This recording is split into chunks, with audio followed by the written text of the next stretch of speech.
Halo, assalamualaikum warahmatullahi wabarakatuh. Halo pemirsa TVRI Sumatera Selatan, berjumpa lagi dengan saya Dwiki di podcast TVRI Bicara. Nah, hari ini kita akan membahas tentang suatu perkembangan di Kota Palembang yang ini bintang tamu saya luar biasa ya. Ini masih bisa kita bilang masih muda banget gitu. Amin. Masih muda tapi sudah alhamdulillah menjadi wakil ketua DPRD Kota Palembang. Ini mungkin udah yang sering hobi olahraga nih pasti udah di mana-mana nih kenal dengan narasumber saya ya. Langsung kita sambut Bapak Muhammad Hidayat. Assalamualaikum warahmatullahi wabarakatuh. Assalamualaikum. Gimana kabarnya Pak Dayat? Alhamdulillah sehat selalu. Alhamdulillah. Aktivitas sehari-hari gimana? Ya ke kantor olahraga tetap ya kan. Itulah setiap kegiatan kita ya. ya. Jadi olahraga tiap hari ya?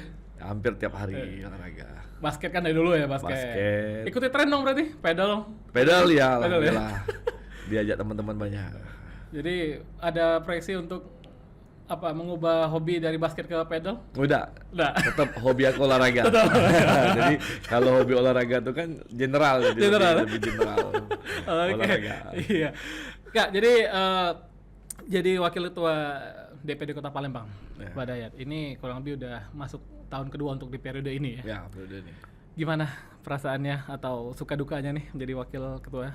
Ya, pada saat menjadi wakil ketua DPR ya sama saja sudah mempunyai jabatan sebagai anggota DPR melekat karena yang pastinya kita juga lebih mengayomi kebutuhan dari anggota legislatif sendiri dan bersama pemerintah kota yang lebih general. Kalau dulu kan kalau sesama anggota DPR kan masih anggota kita komisi 1 bermitra dengan kalau sekarang lebih luas jangkauannya dan juga kita memberikan aspirasi ke masyarakatnya juga lebih banyak dan kita juga lebih banyak input dan memberi saran masukan juga ke dinas-dinas yang lebih umum seperti itu. Iya. Nah, jadi berbicara tadi pas di awal saya sudah opening memperkenalkan ke Pak Dayat ini adalah bisa dibilang masih muda gitu. Ya. Nah, bagaimana awal karirnya nih sampai ke titik ini seperti apa? Pak, mungkin boleh diceritakan dulu nih dengan pemirsa. Ya, kalau awal karir, jadi cerita ini kayak cerita-cerita yang kemarin-kemarin kan. Yeah. Berawal dari orang tidak biasa-biasa saja menjadi orang yang luar biasa, itu pada umumnya. Yang pastinya kalau saya pribadi, ya kalau saya mengawali karir ini ya dari organisasi. Ya dari organisasi, berkecimpung di organisasi, aktif di kepartaian, organisasi kepartaian, saya partai, dan itu yang menjadi booster bagi saya untuk menjadi yang lebih baik di dalam partai itu sendiri. Makanya pada saat 2008 saya juga masih kuliah. 2008 itu pertama kali pemilihan suara terbanyak, aturan yang suara terbanyak, dan alhamdulillah saya ikut daftar di usia saya 22 tahun. Saya daftar dan alhamdulillah diberikan kesempatan oleh masyarakat dengan doa restu orang tua dan kawan-kawan. Ya alhamdulillah saya terpilih di umur 23 tahun. 23 tahun Ya. terpilih. Alhamdulillah. Sempat menyangka nggak Pak Dayat dari muda sampai dengan saat ini menjadi udah sampai ke titik wakil ketua DPRD? Jadi gini, menjadi anggota DPR pun itu sudah menjadi luar biasa. Kalau menjadi pimpinan itu sudah tanggung jawab karena pimpinan DPR ini yang pasti ada kriteria pimpinan partai, ketua, sekretaris, bendahara. Itu sudah dalam ADRT Partai Golkar. Jadi alhamdulillah kalau menjadi wakil ketua DPR ini ya menjadi amanah yang lebih besar dari anggota DPR seperti itu. Oke. Wow, jadi amanah lebih besar. Lebih besar. Lebih besar. Oke. Nah, lalu kita akan membahas tentang ya salah satu fungsi dari DPRD adalah menyerap aspirasi ya, Pak Dayat ya. Nah, sebelum kita terlalu jauh masuk ke proses aspirasi dari bawah gitu ya. Menjadi pimpinan ini apa yang Pak Dayat lihat Palembang saat ini seperti apa dalam sisi pembangunannya? Ya, kalau saat ini ya Palembang pembangunannya sudah mulai merata. Ya, tetapi memang tetap masih ada kekurangan. Karena kota Palembang ini adalah kota yang sangat berkembang, kota yang modern, yang pastinya pada saat perbaikan dia tidak sesuai dengan keinginan oleh masyarakat pada umumnya. Tetapi kita juga bersama DPR, bersama pemerintah kota, bersama dinas terkait juga mencari formula yang menjadi skala prioritas. Oke. Nah, itu yang menjadi konsen pertama, karena dari sini kan kita anggaran. Karena membangun Kota Palembang ini butuh anggaran. Dengan adanya pendapatan daerah, ini kita kejar untuk meningkatan. Oke. Nah, alhamdulillah peningkatan ini ya tahun ini ya belum meningkat, malah tidak sesuai dengan yang sudah ditargetkan oleh pemerintah kota itu sendiri. Oh, justru meningkat gitu ya. Bukan meningkat, malah ini menurun dari sebelumnya. Seperti itu. Nah, ini jadi PR. PR ini ya bukan PR pemerintah kota pribadi, jadi PR juga kami selaku anggota DPR untuk lebih mengontrol ada kesalahan di mana ini. Ya kan, ada kesalahan di mana? Apakah dari oknum dari pemerintah kota itu sendiri, ya ASN di bidang masing-masing, itu akan menjadi catatan kami untuk segera pemerintah kota mengevaluasi. Ya kan, baik itu dari UPTD, dari dinas-dinas terkait, dan memang memberikan sumber PAD. Nah, lalu tadi bagaimana Pak De melihat bahwasanya memang masyarakat ini memang sangat berperan dalam pembangunan Kota Palembang. Nah, itu seperti apa Pak De melihatnya, dan perannya seperti apa yang paling dominan di dalam pembangunan Kota Palembang? Yang pastinya dari faktor perekonomian dahulu, karena yang bersuara di kalangan masyarakat ini adalah UMKM. Yang pastinya karena perekonomian yang selalu meributkan jalan rusak, itu berarti kan orang yang menggunakan, user, yang mereka memang setiap hari menggunakan jalan untuk perekonomian, untuk dagangan dan lain-lain. Itu menjadi skala prioritas kita. Dan ini memang menjadi concern kami. Karena apa? Karena Kota Palembang ini yang saya sampaikan tadi adalah kota berkembang. Jadi pada saat kita bangun jalan, kan perjalanan kan berkembang. Jadi banyak perekonomian yang tumbuh di wilayah.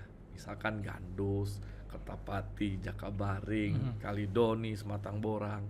Nah, ini kan selalu daya pergerakan perekonomian kan selalu tumbuh. Nah, mungkin inilah penggunaan. Jadi juga kami berharap dari masyarakat juga dan pemerintah kota juga lebih intens, camat, lurahnya lebih peduli.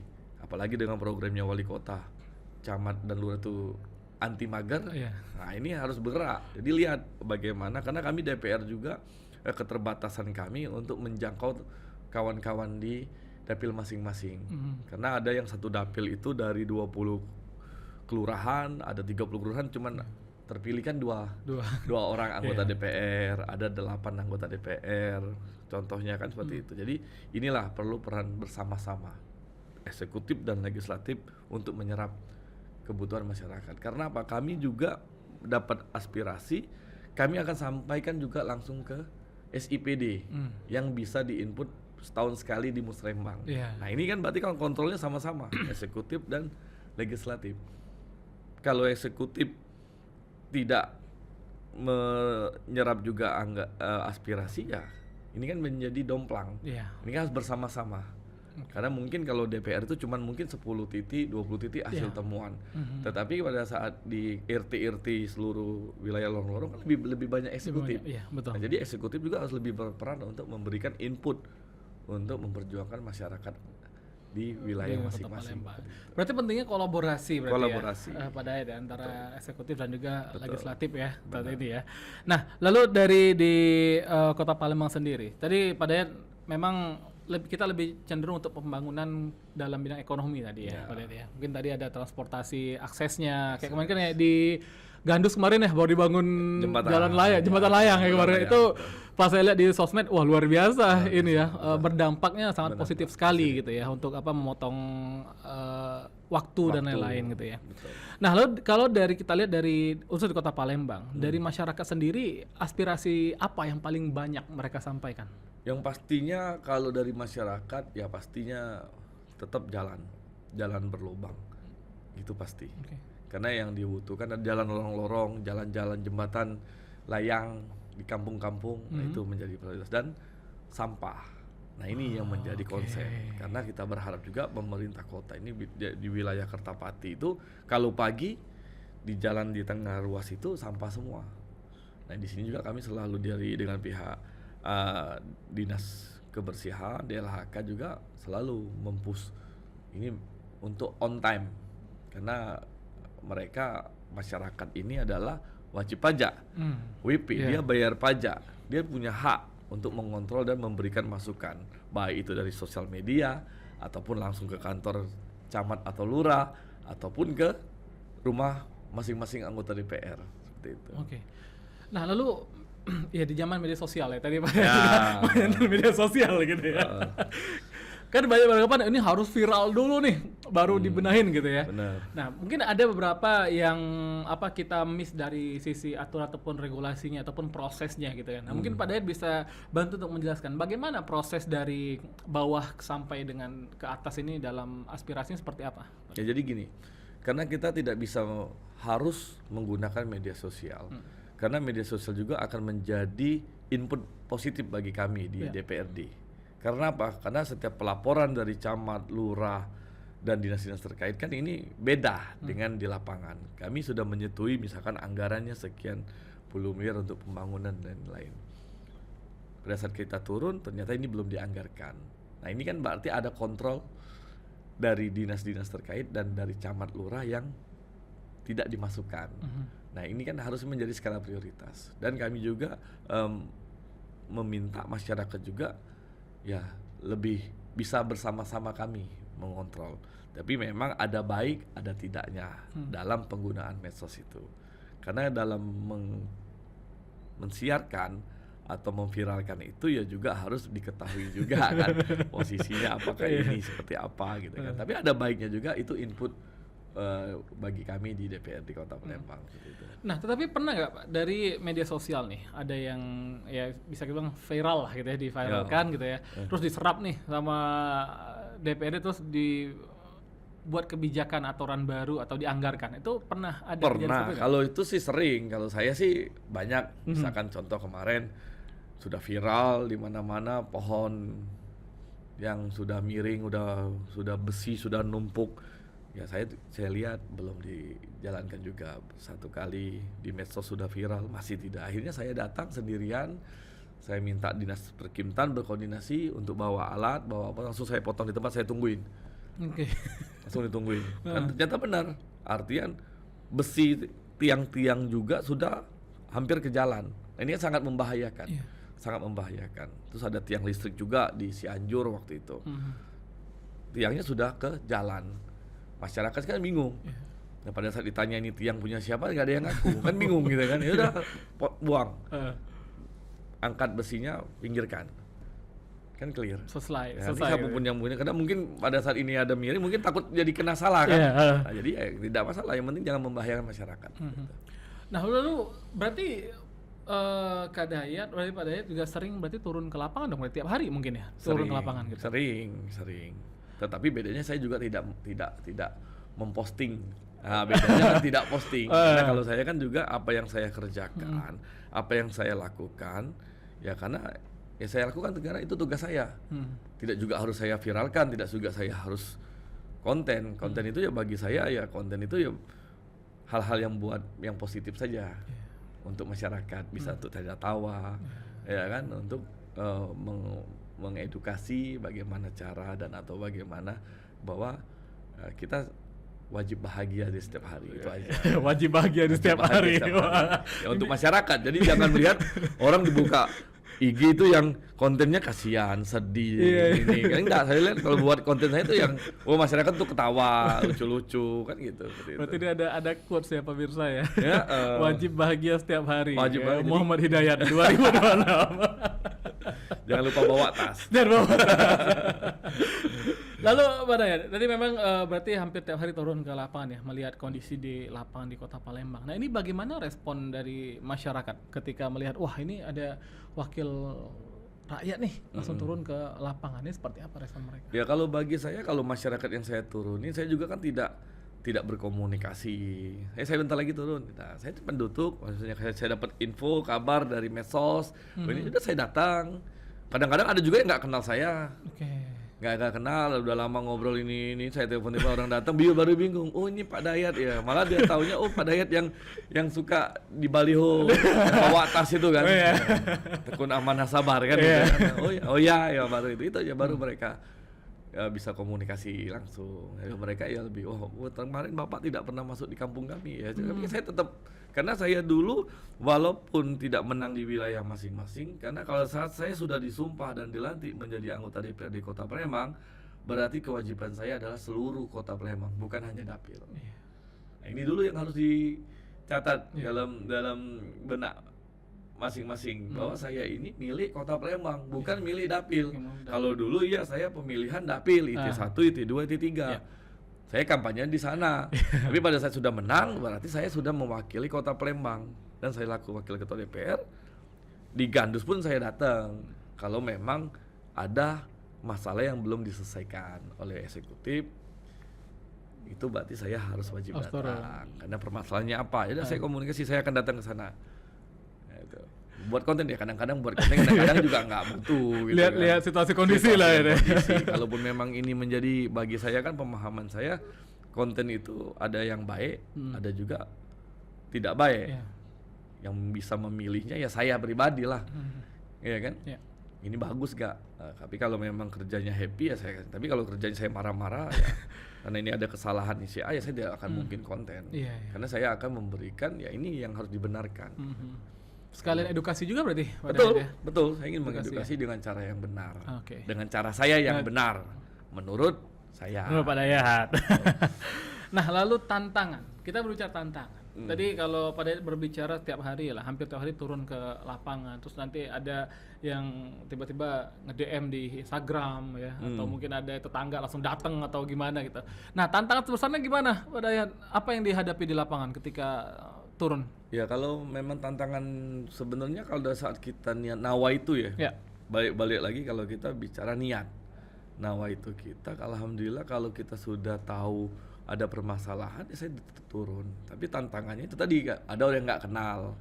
Kita mengedukasi ya kan. Kadang-kadang ya ada perdebatan. Pada saat dia tahu oh ya benar ya Pak ya. Oh ya gini ya. Jadi kita harus dengan pelan-pelan, karena menghadapi masyarakat kan beda-beda tipikal. Kadang ada yang suka marah-marah, oh bapak ini, ya, kan argumen dulu. Tapi kita tidak menggunakan jabatan kita menggunakan secara kita makhluk sosial. Itu yang paling penting, ya kan. Oh ini benang merahnya di sini, oh ini. Apalagi soal mengatasi banjir. Ya, mengatasi banjir ini ya bukan hanya banjir, karena kalau banjir berarti jalanan akan rusak.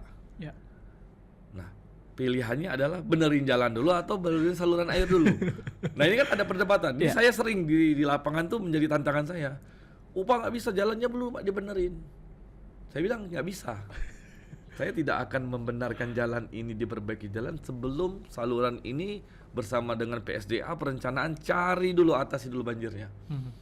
Baru saya edukasi, Bu, Bapak, kalau banjir ini tidak diselesaikan, percuma ratusan juta, miliaran untuk beneri jalan di aspal kalau masih ada genangan. 2 hari saja ada genangan, langsung aspal itu jadi bubur. Coret beton itu pasti ngelupas, keluar batu-batunya. Oh iya Pak, oh iya benar juga Pak, yang baru cari dulu drainase dulu. Nah itu. Jadi sekarang saya kalau ada banjir udah drainasenya dulu benerin. Berarti memang tantangan ketika turun ke lapangan tadi, selain tadi ketemu dengan yang masyarakat tadi beragam kata Pak Dayat ya. Kita mengedukasi itu berarti penting juga, Pak Dayat. Penting. Saya juga makanya pada saat kita mengedukasi, saya bukan hanya perorangan, bukan pribadi, saya ajak juga orang yang memahami. Ada PSDA-nya, ada dinas-dinas yang mendampingi saya. Itu yang paling penting karena kita berdasarkan data. Isi kita yang ngomong, kita penguatan dan tokoh masyarakat yang memang memahami. Dan ada juga yang pada saat pembangunan itu ada yang menolak. Karena pada saat dicor rumah dia jadi ke bawah gitu. Jadi ke bawah. Kan teman yang lain kadang-kadang ada yang nolak. Itu juga banyak juga tantangan. Nah, makanya sekarang alhamdulillah semenjak saya periode ke-3 memang sebelumnya ada SIPD, saya sudah memberikan wanti-wanti kepada baik itu dari kelurahan, Pak RT, Pak RW, tolong usulkan perbaikan jalan apapun, minta tanda tangan warga yang dilewati dan diketahui oleh lurah dan camat. Jadi pada saat aturan baru SIPD, saya sudah aman. Karena semua sudah berjalan sebelum aturan SIPD itu diberlakukan. Ya. Berarti luar biasa ya perjalanan 3 periode tadi ya. Ya, 4 sudah ini. Ini jalan keempat ya. Ini Keempat. Nah, kalau kita berbicara, mungkin ada beberapa pemirsa yang wah udah posting di medsos nggak dilihat-lihat nih sama apa pejabat daerah gitu Pak Dayat. Nah, untuk alurnya ketika untuk mereka melaporkan seperti apa Pak Dayat? Mungkin boleh di-share dong Pak Dayat, alur dari ada masyarakat nih ingin melaporkan Pak jalannya bolong nih, udah dimasukin ke media sosial, mungkin belum direspon gitu ya. Mungkin di DM salah satu pejabat mungkin belum dibalas. Nah, itu alurnya seperti apa Pak Dayat? Apakah harus menunggu wakil rakyat untuk reses dulu? Enggak, jadi gini. Kan dalam pembahasan kalaupun ada yang di medsos, kita lihat dulu, kita panggil dulu camat lurah. Ini sudah diusulkan atau belum? Sudah, Musrembang. Berarti yang kita akan kejar itu di tahun anggaran yang akan kita lihat menjadi skala prioritas di Musrembang itu. Nah itu tadi balik tadi saya bilang kan dari awal, pada saat memviralkan dia harusnya komunikasi dulu dengan RT atau lurah. Ini sudah belum ada dimasukkan ataupun dengan DPRD yang dia kenal. Nah pada saat itu kami lihat, kami akan bahas di komisi, kan dikembalikan ke komisi 3 untuk ngecek. Biasanya seperti itu kalau pembangunan di komisi 3. Makanya sekarang kan komisi 3 itu kan bergerak terus, berjalan terus untuk mengecek yang viral-viral. Karena itu tadi, makanya medsos itu berguna bagi kami untuk menjadi patokan kami juga, menjadi narasumber kami, sumber baru yang update, yang terkini. Nah, jadi memang kalau alurnya sebenarnya ya memang harus diketahui Pak Camat atau Pak Lurah mengetahui bersama RT-nya yang mengusulkan RT setempat. Itu alur. Jadi RT diketahui Lurah, Camat, baru ke Musrembang. Musrembang ya. Itu memang baru di Bapeda. Di Bapeda. Ya. Barulah digodok lagi tadi ya, digodok, dibahas di DPR. Nah, lalu bagaimana dari Pak Dayat selaku ketua untuk memastikan bahwasanya aspirasi ini memang jalan sesuai prosesnya nih dari bawah sampai dengan nanti keluar kebijakan. Ya. Mungkin bisa dibilang biar tidak putus di tengah jalan. Ya, jadi gini, pada saat Musrembang itu berjalan kan nanti ada tim TAPD yang dikomandoi oleh Sekda. Ya. Nah, jadi dari Bapeda kita akan lihat mana nih skala prioritasnya. Dan kita lihat juga hasil reses. Hasil reses kawan-kawan di Palembang seluruh dapil 6 dapil mana nih hasilnya? Sudah terakomodir semua belum? Menjadi kalaupun ada yang sudah dimasukin di Bapeda dan ada di usulan TPS, ya ini harus kita jangan sampai double. Nah, jadi kan karena anggaran kita kan terbatas, jangan sampai double. Nah, ini akan kita cek di badan anggaran. Itu akan menjadi dibahas di komisi masing-masing.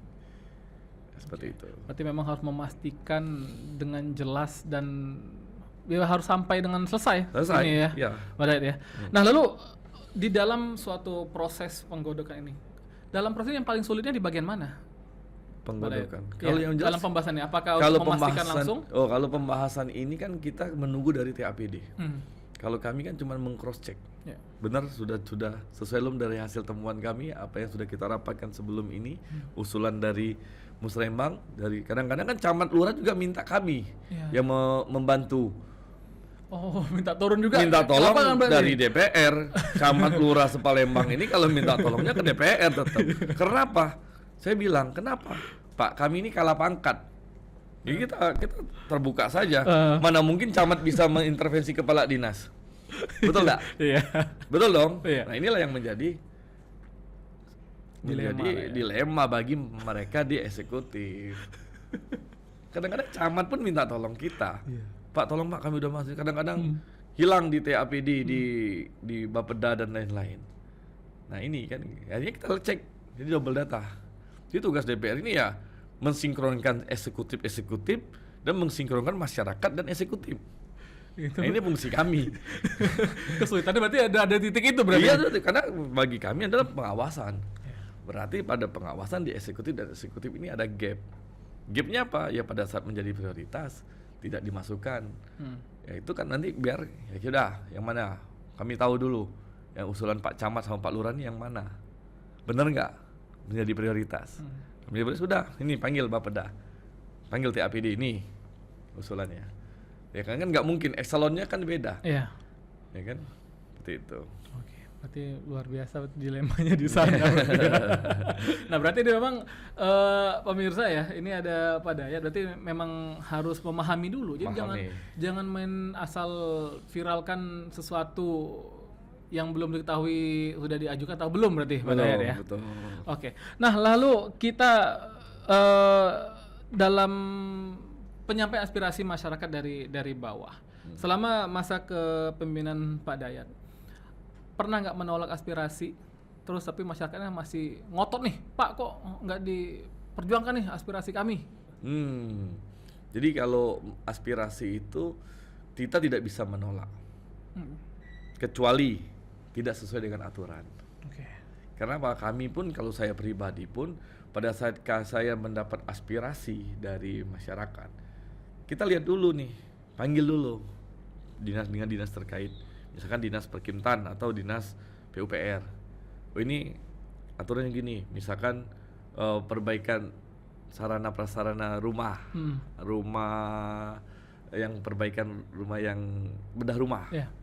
Pak nggak bisa. Kenapa nggak bisa? Karena ini rumahnya bukan sertifikat hak milik dia.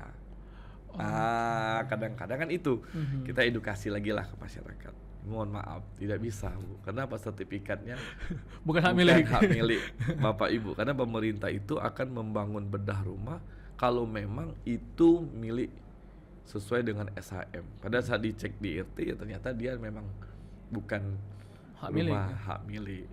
Ya, kan itu tidak bisa. Karena berdasarkan sertifikat seperti itu. Oke.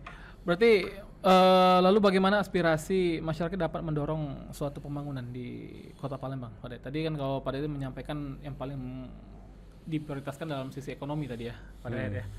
Nah, lalu bagaimana Pak Dayat menjamin aspirasi ini bisa menjadi faktor pendukung dalam pembangunan di Kota Palembang? Ya, jadi gini, karena kan balik inti dari masyarakat ini kan ada perekonomian mikro dan makro. Mikro ini ya mungkin jalan-jalan setapak yang memang di jalur-jalur wilayah-wilayah tertentu, dan juga ada juga ekonomi makro, berarti di pusat kota, investasi. Nah ini kalau kita bicara pembangunan jangka besar dan investasi, berarti adalah nama besar Palembang, daya tarik Palembang itu apa? Contoh nih sekarang Pak Wali Kota sedang membangun BKB. Nah ini kan menjadi investasi besar. Kenapa? Bahwa akan ada mungkin turisme yang bisa masuk di pariwisata. Dan saya juga kemarin dapat ada salah satu investor yang ingin menginvestasikan kapal. Karena dia lihat, saya ajak ke pinggiran Sungai Musi, saya keliling. Dia bilang, bisa nggak saya masukin pinisi di sini Pak Dayat? Mau masuk pinisi? Pinisi di sini. Saya bilang, kalau pinisi belum Pak. Terlalu ini ya. Kenapa? Kalau pinisi itu kan ada kamar-kamar yang dijual. View-nya di mana Pak? Kalau di timur daerah timur, daerah Lombok dan wilayah Batam, Singapura, laut. Kalau sungai belum bisa. Jadi apa yang dibutuhkan? Kalau saya sih rekreasi, makan-makan, keliling-keliling kisaran Sungai Musi gitu ya. Dan Pulau Kemarau dan sekitarnya, objek-objek Musi 4, Musi 6 dan lain-lain, mungkin itu ya kan, banyak Nyonya Ong Bungcit dan lain-lain kan bisa kita Pak. Jadi paket, yaudah saya akan bahas kalau memang bisa kapal saya bisa bersandar di Kota Palembang dan menjadi wisata baru untuk masyarakat dan menjadi daya tarik. Karena kita ingat, kita ada penerbangan internasional.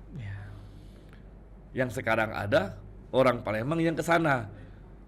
Nah, tinggal apa yang kita jual, orang luar, Singapura dan Malaysia tuh menikmati objek wisata di sini. Nah, itu PR. Itu PR. Makanya saya sudah komunikasi dengan Pak Wali Kota yang juga dengan terkait. Ayo kita cari formula. Ini apa nih? Ini tuh yang memang pembangunan yang skala. Untuk jangka panjang. Jangka panjang kan perekonomian akan tumbuh. Semakin. Nah, tapi kalau dari sisi Pak Dayat tadi melihat tadi kan ini akan sangat luar biasa ide-ide tadi Pak sudah digodokkan. Tapi kalau dari saran dari Pak Dayat sendiri untuk menaikkan jumlah wisatawan masuk ke Palembang seperti apa? Keamanan. keamanan. Wisata kalau tidak aman ya percuma. Keamanan Oke. itu PR. Karena memang sempat ada beberapa kasus ya untuk Iya, yang itu PR. turis ke Palembang gitu ya. PR keamanan. Berarti wisata akan maju kalau keamanan juga tinggi berarti gitu ya. Berarti. Betul. Oke. Karena saya kan menjadi anggota DPR sudah 4 Empat wali periode. kota. Ya 4 wali kota. Oh iya betul. Edi Santana Ya. pernah. Romi Hertot pernah. Pak Harno Joyo pernah. Nah yang ini Ratu Berarti Dewa. 7 kalau sampai PJ.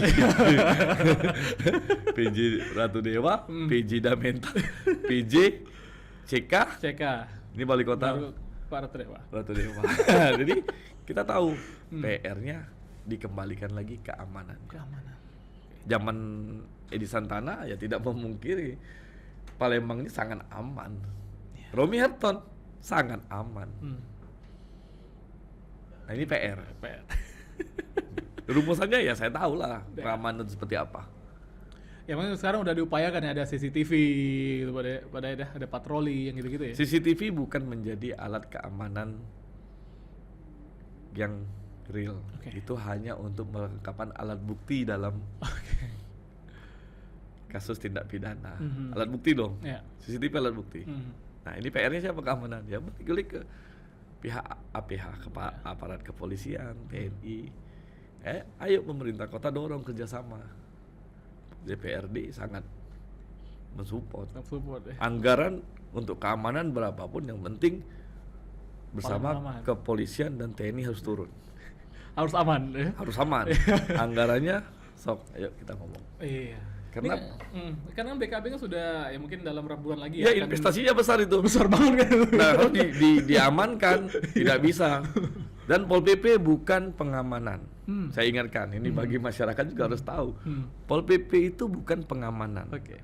Pol PP itu didirikan untuk mengamankan peraturan daerah, bukan keamanan.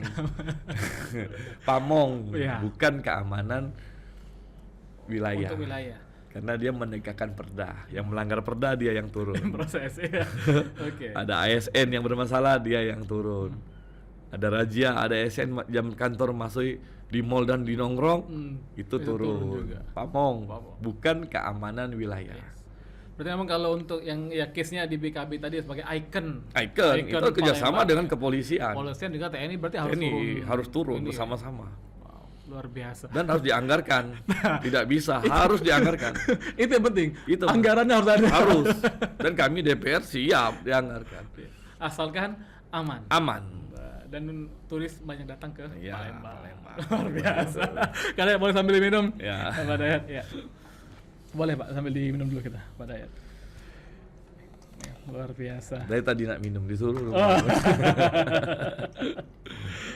boleh Pak Dayat.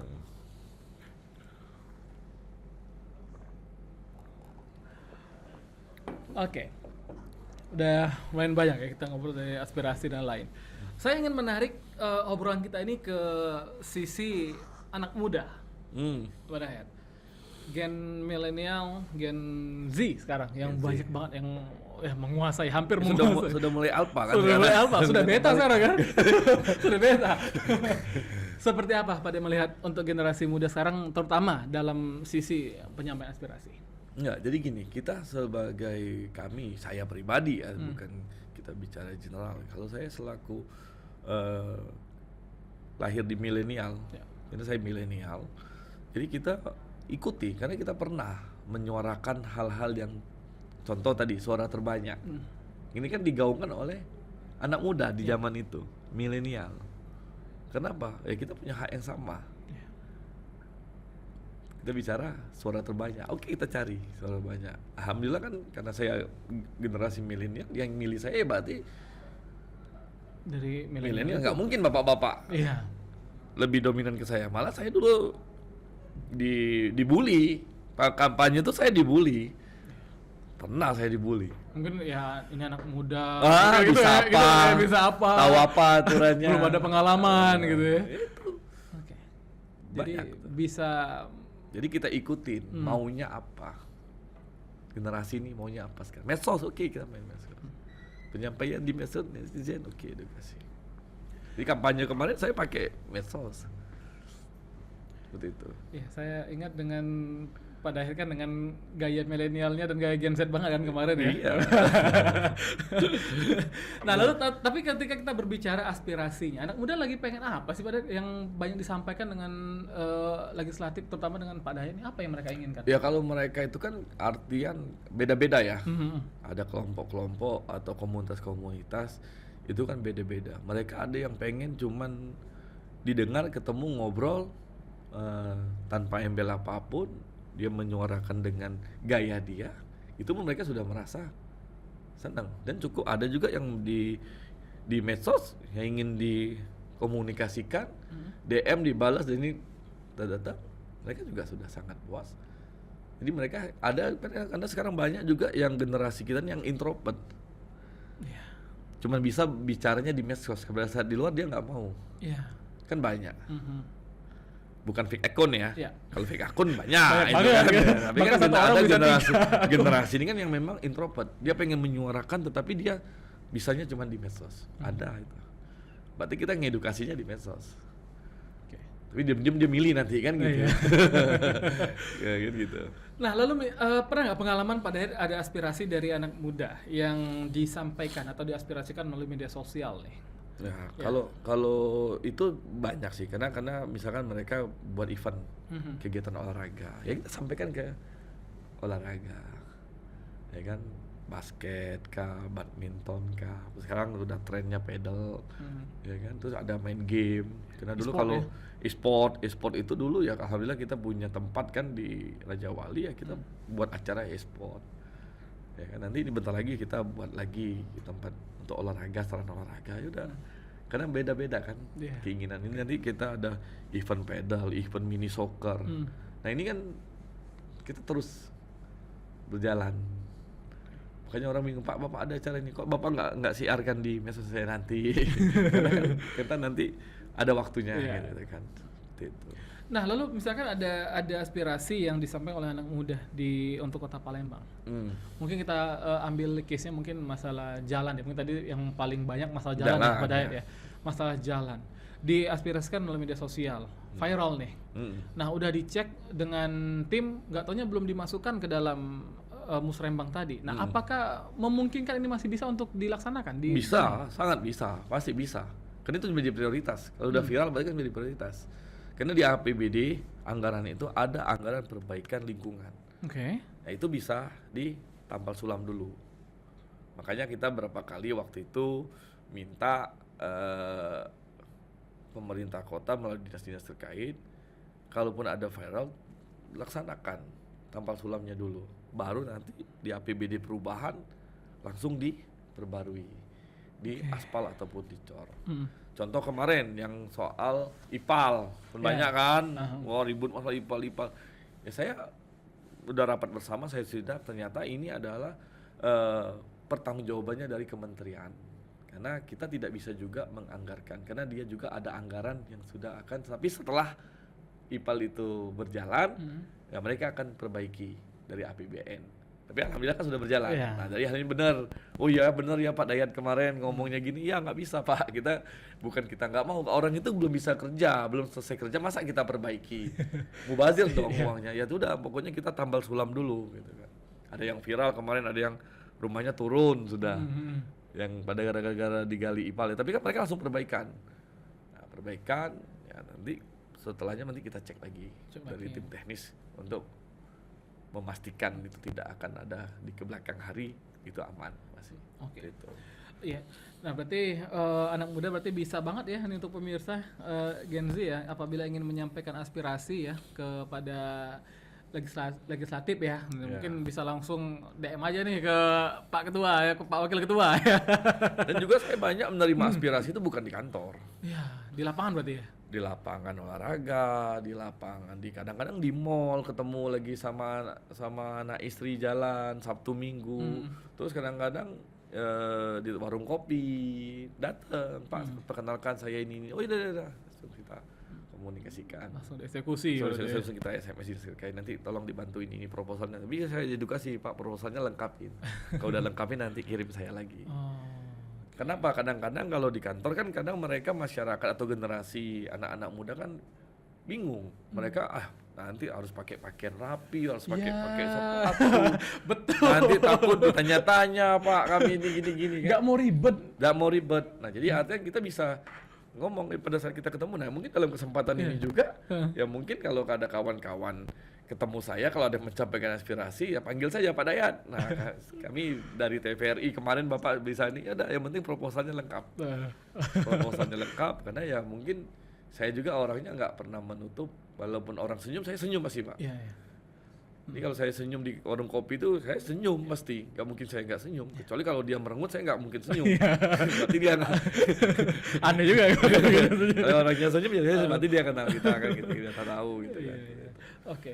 Tapi pernah nggak pada ketika turun di lapangan ataupun dari media sosial ada yang menyampaikan aspirasi itu marah-marah atau menyampaikan aspirasi diviralin ini dengan hal-hal yang konten-konten negatif gitu ya? Nah itu pernah nggak dan seperti apa Pak Dayat menyelesaikannya? Kecuali di cara lain tadi selain dengan edukasi tadi kata Pak Dayat ya. Ya, yang paling banyak itu reses ya. Karena saya selalu reses perorangan, saya pribadi langsung turun pengen langsung. Banyak yang marah-marah. Saya tidak tahu sebab apa-apa. Pak Dayat kami ini saya bingung. Pak Lurah, Pak Camat saya tanya, Pak RT Pak saya tanya. Kenapa ini? Kok dia bisa marah-marah ini? Pasti ada sebab gitu kan. Saya mau tahu nih. Ini rumahnya di mana? Tahu di mana apa masalahnya? Oh baru tahu. Kenapa? Karena dia pengen perbaikan jalan tetapi ditolak warga. Karena jalannya tidak sesuai. Menurut Pak RT itu bukan tidak masuk dalam rumah dia pribadi. Karena itu akan merugikan masyarakat lain dan masyarakat yang lain. Oh ya sudah. Saya cuma sampaikan, mohon maaf Pak, nanti kalaupun memang sudah tolong rembuklah bersama Pak RT bersama-sama. Kesepakatan proposalnya harus ditandatangani bersama di wilayah masing-masing. Kalau tidak ditandatangani akan susah menjadi dinas untuk melaksanakan kegiatan itu. Ataupun nanti pemenang kontraktornya. Nanti kan sering terjadi berantem Pak di lapangan. Akhirnya pemerintah kota sepakat, udah jangan dilaksanakan, ditunda. Nah itu sering. Banyak ya. Banyak. Terus ada juga yang marah-marah Pak, kayak ini sudah ngusulin saya udah masuk di Musrembang, tapi sudah ada masuk di sini, tapi nggak bisa ini. Saya tanya Pak PPK dan KPA, itu kenapa? Iya Pak, pada saat kami mau survei, nomor HP-nya nggak aktif, hilang. Nah, saya bilang Bapak mana? Oh saya nomor nggak dikenal Pak, nggak saya jawab. Nah kan ini ya, gimana? Kalau udah sudah kayak gini kan nggak nyambung. Bapak yang masukin, Bapak yang naruh nomor telepon pada saat dinas terkait nelpon, Bapak nggak angkat. Ya akhirnya masanya waktu habis, nggak bisa lagi diusulin. Pak ini bisa nggak bisa Pak. Ini harus 3 tahun lagi baru diusulkan. Kenapa Bapak salah sendiri? Kami pada saat mau ngukur mau titik nol, Bapak ya angkat gitu. Saya pikir nomor nggak dia kenal, saya nggak angkat. Nah ini yang banyak permasalahan yang sering ditemu di lapangan. Gitu ya. Nah lalu tadi ya banyak masalah. Nah tadi kan untuk masyarakat ini Pak Dayat, masyarakat bisa nggak sih ikut untuk mengkontrol ataupun mengikuti alur-alur dalam pembuat kebijakan ataupun menyampaikan aspirasi ini? Bisa. Itu seperti apa? Kalau kebijakan, kalau aspirasi kan umum, itu kan sudah hak dari masyarakat. Kalau soal kebijakan kan ini tadi kan misalkan kayak kemarin ada demo tentang kebudayaan. Nah itu kan kita kembalikan lagi ke dinas. Tolong diperhatikan apa keinginan dari kawan-kawan ini. Terus dari kebijakan-kebijakan yang lain. Kami kan pasti membuat perda ini kan berdasarkan usulan dari pemerintah kota. Ada yang menolak, ada yang tidak. Nah, tetapi memang ini menjadi catatan bahwa ke depan ini memang harus pemerintah kota juga membuat perda itu harus melibatkan dulu stakeholder, anak-anak, mahasiswa-mahasiswa, dan yang akan menggunakan atau yang akan berdampak di perda itu. Jangan masukkan perda pada saat kami di Bapemperda itu masih belum ada yang tahu. Dinas sendiri pun belum tahu apa yang mau dia di goals dari perda ini. Okay. Nah, lalu ketika masyarakat sudah menyampaikan aspirasi, nah untuk mereka mengawal aspirasi ini melalui apa, Pak Dayat? Apakah ada aplikasi khusus dari legislatif untuk melihat proses-proses ini sampai nanti ujungnya oh ini terlaksana atau tidak, ataupun oh ini kayaknya belum prioritas, oh ini nanti dianggarkan di tahun depan. Nah itu seperti apa? Nah, untuk mereka? ya itu tadi kan dari Musrembang tadi Pak, yang kita kembalikan itu kan datanya ada di lurah dan camat, database yang di Musrembang. Jadi kami pun masih menunggu dari Musrembang, sudah masuk loh. Ya memang seyogyanya kota yang modern, kota yang mempunyai aplikasi sendiri yang bisa tertanam di HP pun siapapun bisa tahu surat masuk, surat keluar. Ini kan dikembalikan lagi dari pemerintah kota.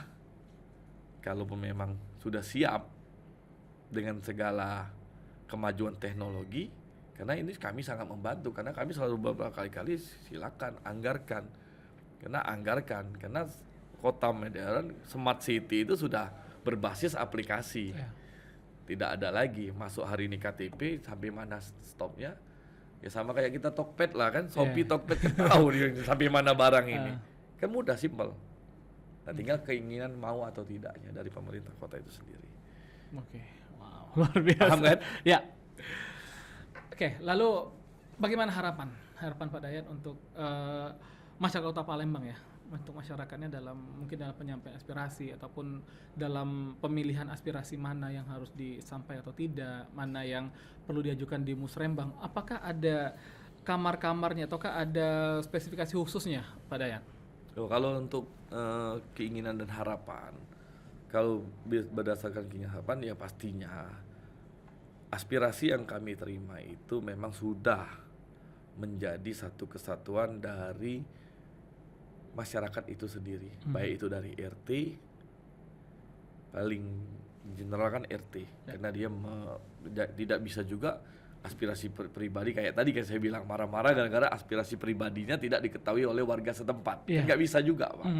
Nah, tetapi memang kalau aspirasi pribadi yang tidak ada dikuatkan oleh masyarakat yang diwakilkan itu juga tidak bisa, tetapi akan menjadi masukan kami, input kami kalau memang ini menurut kami ini layak, dan kita akan bahas setingkat panggil camatnya, panggil lurahnya, ini ada usulan nih dalam hal keinginan dari masyarakat ini untuk kebaikan.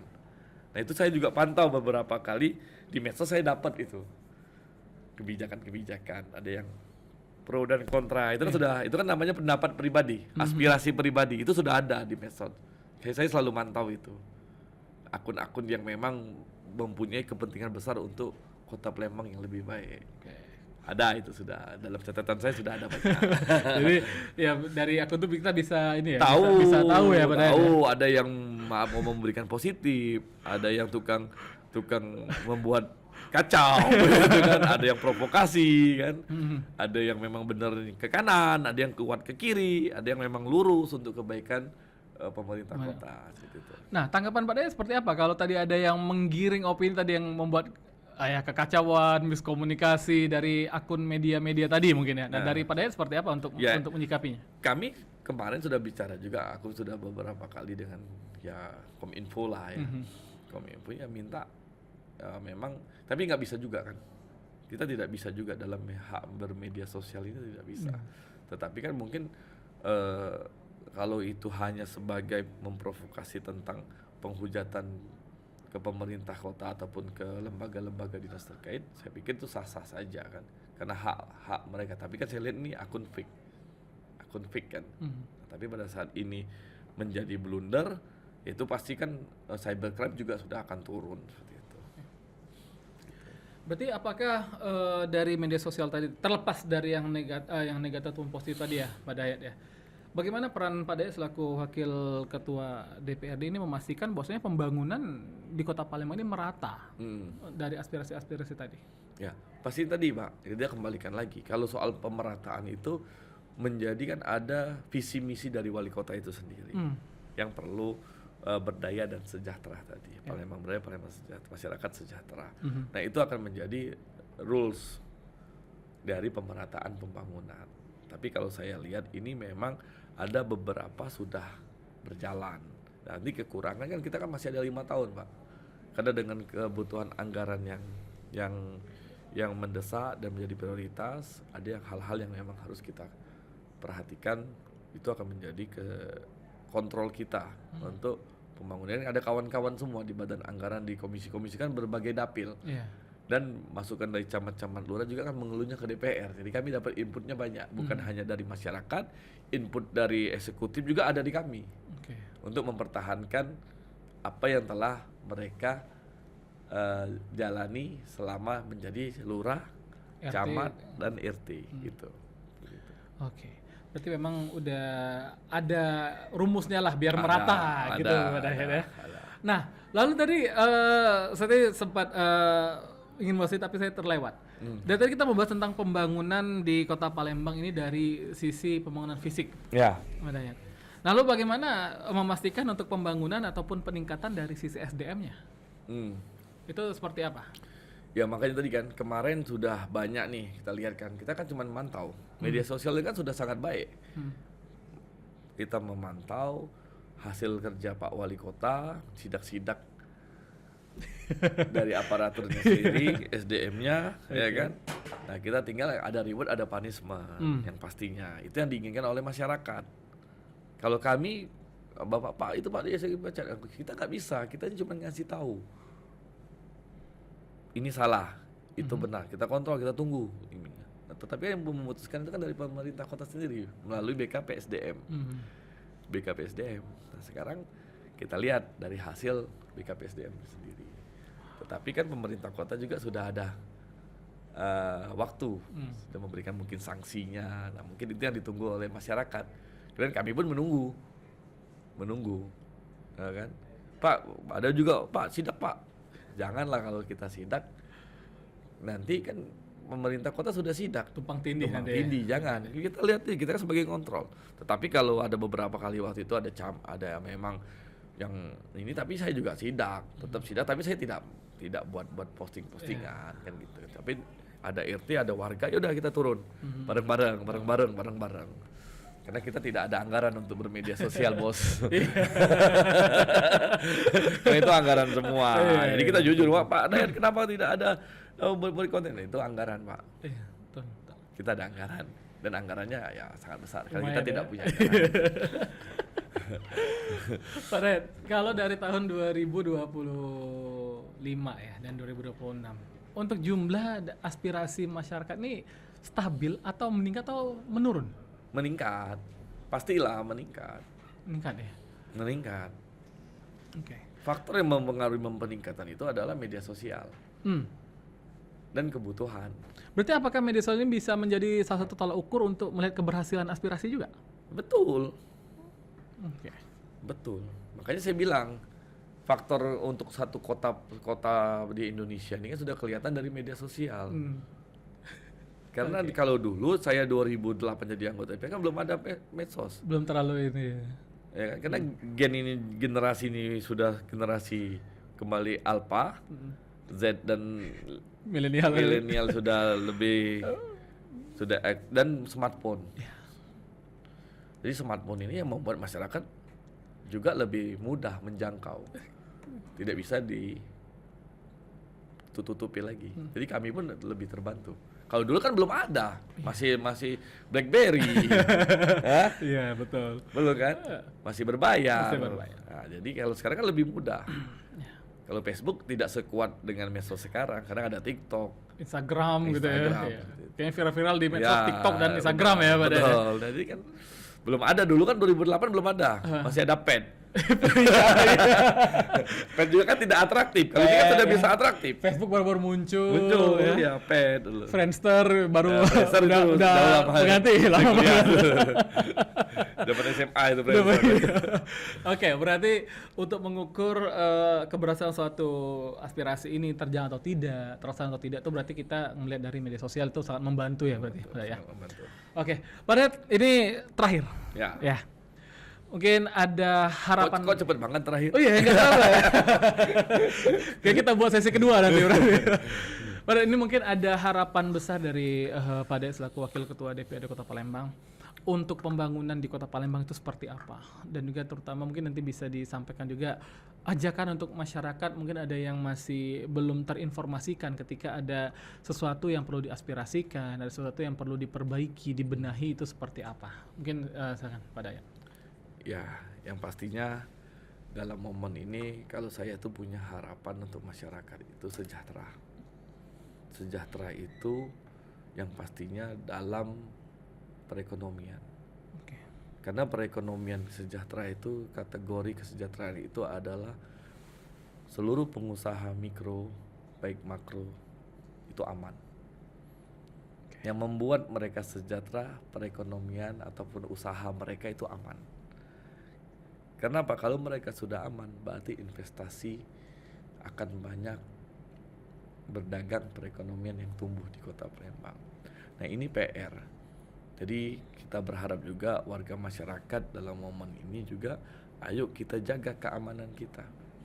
Dan kami juga minta pemerintah kota juga, ayo kita jaga keamanan masyarakat kita di Palembang ini, dan keamanan wajib pajak